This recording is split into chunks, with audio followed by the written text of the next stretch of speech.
Hello mga idol, real talk lang tayo, no? Kasi marami ngayon nagtuturo sa Biblia. Yung iba nasa tabi ng kalsada, may dalang mikrofon, nagtuturo sa kaligtasan.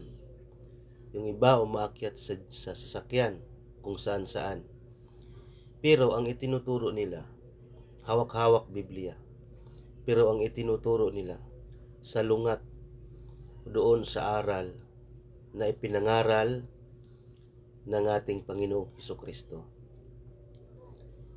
Wala nang pagtatalo pa kung ikaw ay naniniwala ni Kristo. Kung ikaw ay sumampalataya na ang Biblia ay totoo, hindi na dapat pagtalunan pa. Isa lang ang katotohanan, ang itinuturo ni Kristo, yun po yun ang totoo. Pag sinabi ni Kristo ito, yun na yun. Hindi mo na pwede baguhin yun.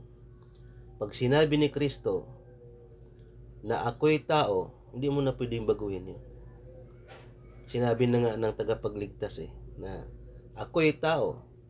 Tapos sinundan ng mga apostol. Isa doon si Apostol Pablo na nagsabi na isa lamang ang tagapamagitan sa Diyos at sa mga tao.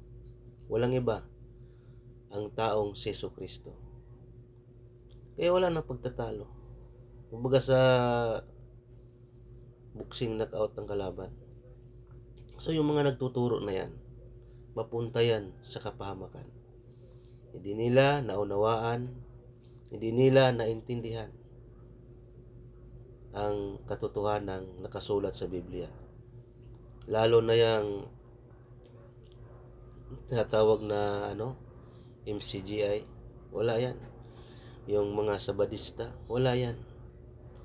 Born again, Protestante, at Katoliko, wala yan. Wala sa Biblia yan mga yan.